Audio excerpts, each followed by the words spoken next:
Hey, welcome back. Greg Merrick again, playing E-75 yet again. Another new E-75 video.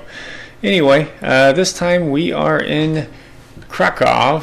It's likely to win now. The 62% really doesn't mean as much as many people think. Many people think if you've got a 62% game that this is a win, and it's just a matter of time.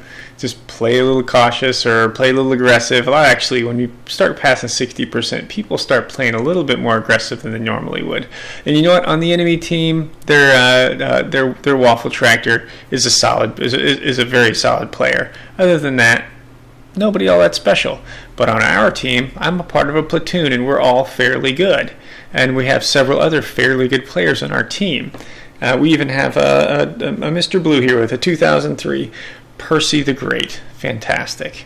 And he's in a tier 10 tank. There's no reason why we should have any major issues winning this match. But, as you will see, there are no guarantees. So now I'm a part of a platoon, so I'm trying to organize. Which way do you guys go? What front should we push? The young men I'm playing with here are the same two as last time, OP and Smitty. And they're in their AMX 5120 and M103. We've decided to push the center. This center crescent.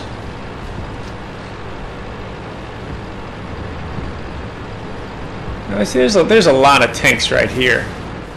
I'm starting to think that there's not enough combat in this one line for 3 tanks. All we see is a scout. So I'm gonna venture over here to the left. I must have been late because I'm zooming in on something that's got a skyscraper between me and that conqueror. Hey, let's zoom in on more stuff that's got a skyscraper between us. I don't know what I'm waiting for here. Nothing's gonna pop out there. There's nothing over there, Greg. Get on with it. All right. Oh, prototype. I can see in the minimap he's right on the edge of that building, so he could pop out, but he doesn't. And I almost put my nose out to turn. That would have been a bad idea. Now you don't see this light up too well. I'm trying to track him. I may very well have tracked that AMX. It's hard to tell without the, yeah, I'm pretty sure I tracked him. Okay, so that prototype knows his buddy got killed behind him. Does he poke out and shoot at what killed him? Or does he stay behind and survive? Okay, so right now we are up. We have killed a tier 10 and a tier 8 scout. We have the advantage at this point. This looks like a game that could very well be in the bag. And now they've got the waffle tractor. I'm hoping to put some damage on this guy. I know he's a very dangerous tank.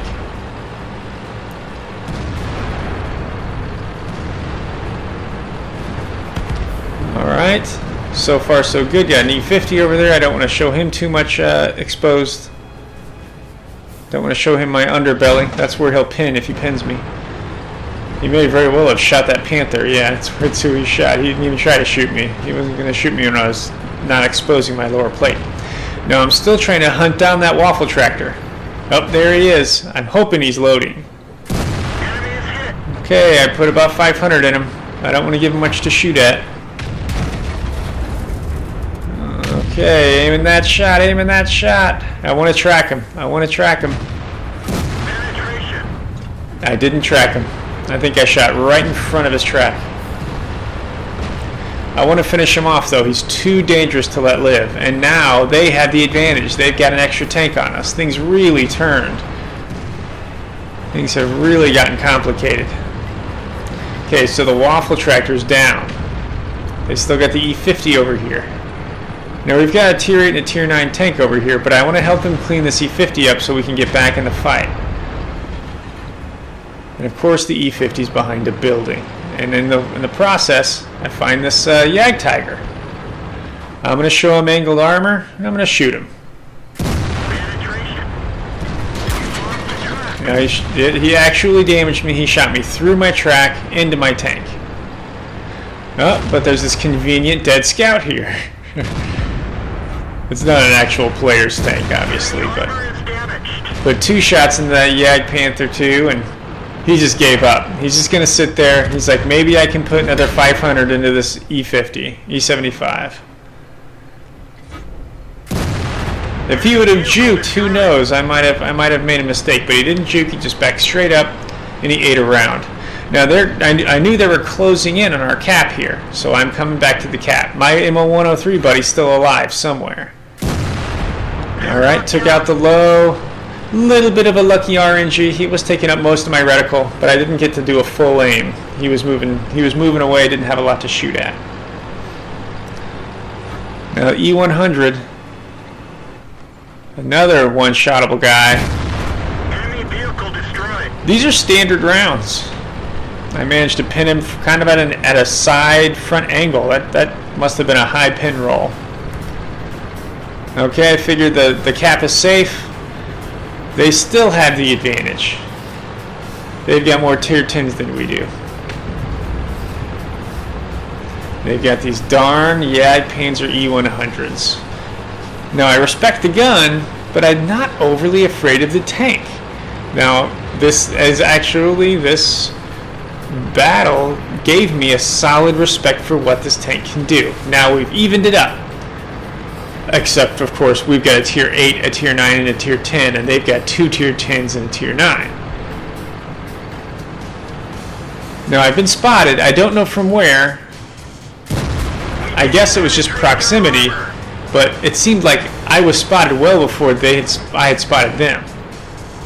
Now, I'm trying to do a little bit of a side strafe, like an extreme side strafe, because I think they might be able to overpin me. Now, I was expecting a shot at any time. There we go. There's that shot. And I bounce a shot on an extreme angle. Now, I'm aiming for his lower plate, but I hit a little high. If I would have hit a finger's width lower, I would have pinned and destroyed that E100. And now, I don't mind this tank being in front of me.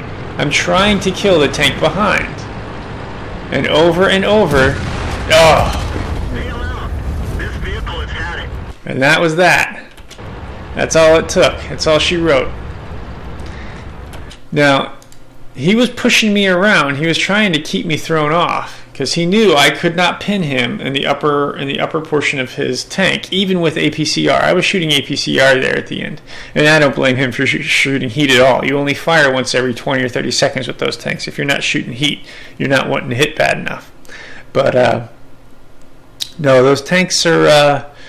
I have never had too much fear for those tanks. I mean, the gun, while it might do a lot of damage, it only fires once every 20 or 30 seconds. It's not that bad.